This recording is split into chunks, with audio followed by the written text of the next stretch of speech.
ជំរាបសួរ teacher នៅក្នុងវីដេអូនេះខ្ញុំនឹងបង្ហាញការងារមួយទាក់ទងជាមួយនឹងការធ្វើការជាមួយនឹង Ansible role ការធ្វើការជាមួយនឹង Ansible classy និងការធ្វើការជាមួយនឹង GitHub sub module ក្នុងការ install នៅ role ចេញពី sub module GitHub របស់យើងចូលមកកាន់បច្ចេករបស់យើងឬក៏ tab របស់យើងដែល store ទុកនៅក្នុង role file ហើយនឹងការ run នៅបច្ចេកក្នុងការឲ្យការងាររបស់យើងហ្នឹងគឺ run ទៅនៅលើតាម role នីមួយៗដូចនេះហើយគឺយើងមកមើលលើ folder ដែលយើងមានទាំងអស់គ្នានៅក្នុងនេះគឺមាន folder សំខាន់ៗចំនួន2គឺ folder playbook ដែលយើង store ទុកនៅ playbook main playbook មួយចំនួនដែល main playbook ហ្នឹងគឺជា main file ក្នុងការ run នៅមកការងាររបស់យើងនឹងឯងហើយនេះមានទៀតគឺតាក់ទងជាមួយនឹង group file ដែល group file ហ្នឹងគឺនឹងផ្ដល់ configuration ផ្សេងៗនៃ server នៃ node នីមួយៗរបស់យើងនឹងឯងដោយគ្រប់សំខាន់មាន2គឺ NF server ហើយនិង NF client បន្ទាប់មកគឺយើងមកមើលលើ all.yaml file យើងនឹង store ទុកនៅ configuration មួយចំនួនដែលតាក់ទងជាមួយនឹង NF server ហើយនិង NF client ដូចជាមកនឹ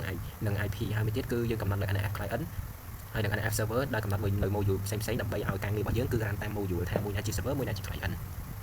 អូខេហើយនៅក្នុងនេះគឺយើងមាន folder មួយទៀតគឺ folder role ដែល folder role វានឹង store ទុកនៅ role ផ្សេងៗដែល role នីមួយៗនឹង run នៅប្រភេទការងារតាមការងារដែលយើងបានកំណត់ហ្នឹងហើយមួយទៀត folder មួយទៀតគឺតាក់ទងជាមួយនឹង folder ansible.cf គឺជា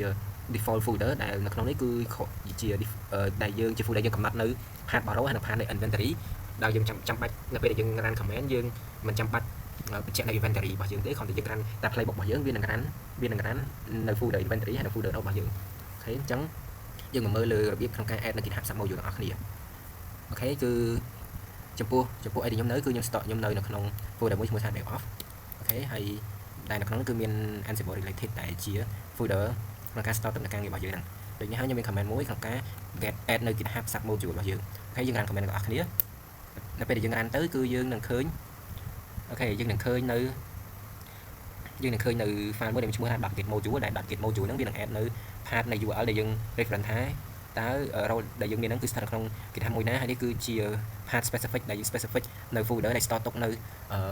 folder GitHub របស់យើងដែលយើងបាន add ហ្នឹងដោយនៅក្នុងនោះគឺយើងនឹងឃើញនៅ folder មួយដែលមានឈ្មោះថា NF ជា folder មួយក្នុងការ link នៅ GitHub sub module របស់យើង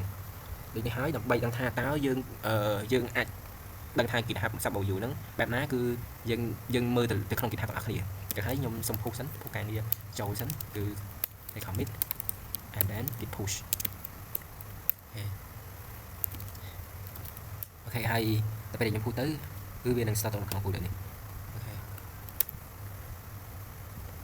ចឹងដើម្បីដឹងថាវា sub module បែបណាគឺយើងចូលមកក្នុងហ្នឹងហើយគឺយើងមកមើលក្នុងនេះការងារនេះគឺជាការងាររបស់យើង folder start ទៅការងាររបស់យើងមកមើលនៅ role អញ្ចឹងយើងនឹងឃើញ folder មួយខុសគេគឺ folder នេះដល់ពេលយើងចុចទៅក្នុង folder នេះទៅវានឹង link ចូលទៅក្នុង GitHub មួយផ្សេងទៀតដែល GitHub ហ្នឹងជា GitHub ដែលយើង store នៅ role របស់យើងអូខេអញ្ចឹងវាកំណត់ថាវាជា sub module ហើយអញ្ចឹងយើងនឹង install នៅ role ពី GitHub ហ្នឹងចូលមកកាន់បច្ចេករបស់យើងក្នុងការ progress នៅ role មួយហ្នឹងអូខេអញ្ចឹងយើងមកមើលលើ folder sub module ហ្នឹងរបស់យើងគឺក្នុងនេះគឺមាន task នីមួយៗដែលនៅក្នុង task ហ្នឹងគឺមានដូចជាទី1ការ set up នៅ NFF នេះគ្រាន់តែយើង set up នៅ NFF របស់យើងទេហើយ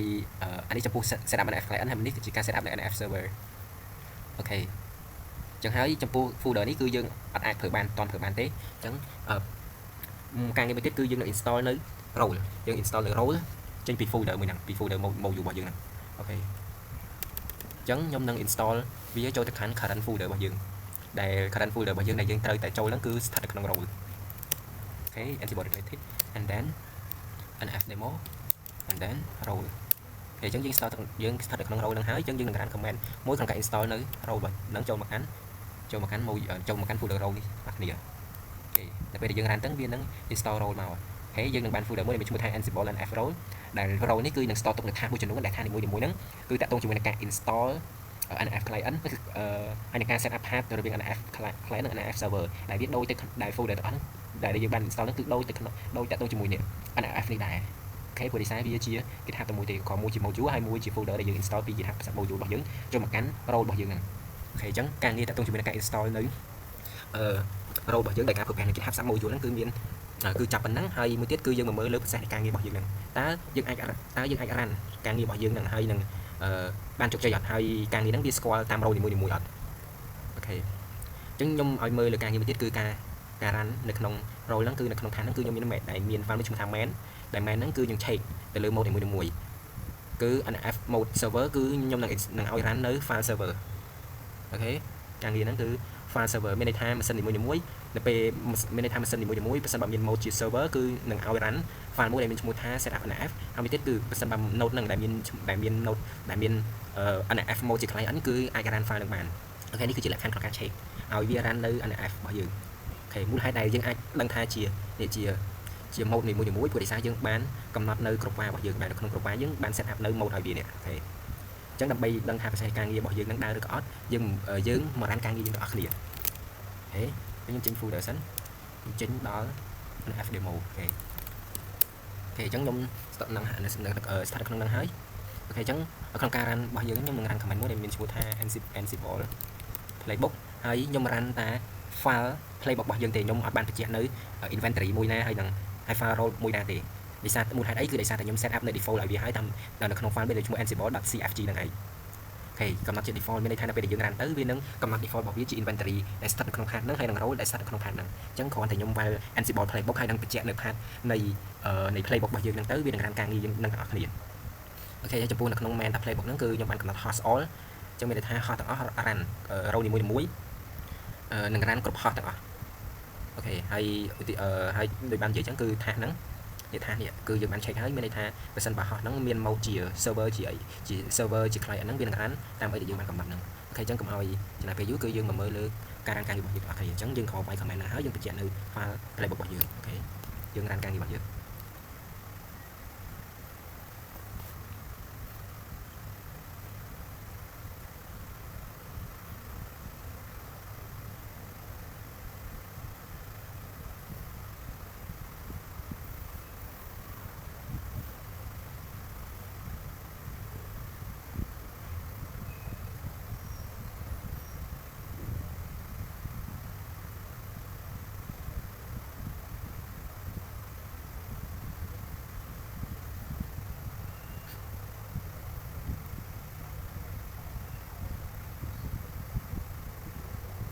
អូខេអញ្ចឹងយើងបើសិនបើយើងមកមើល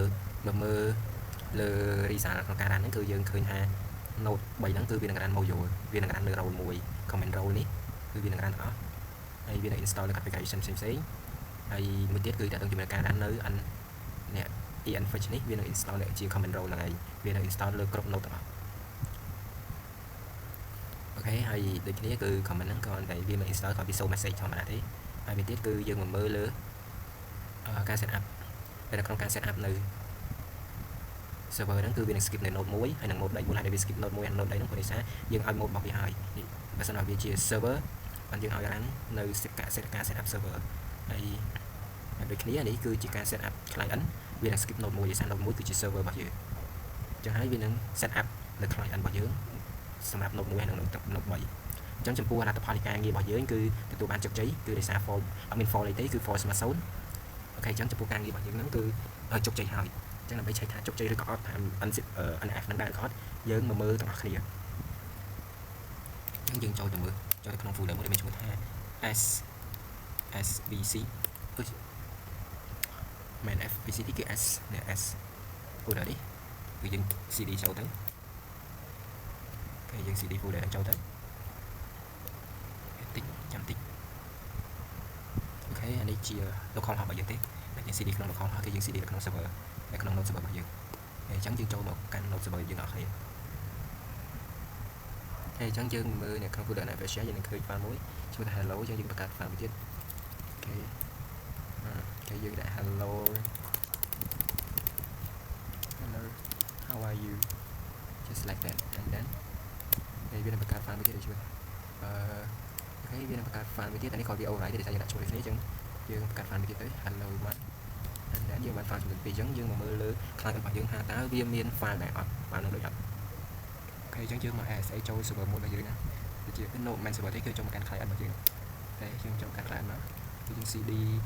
path មួយដែលមានឈ្មោះថា empty nfs share តែយើងចូល folder មួយតាមយើងលេខមកយើងឃើញ folder ចំនួន2មាន hello 1ហើយនិង hello 2អូខេអានេះគឺជាដោយសារមាន client ចំនួន2អញ្ចឹងហើយគឺខ្ញុំ remote ចូល client មួយទៀតអូខេអញ្ចឹងយើងចាប់តាម remote អស់គ្នាយើងអាចបាត់ពី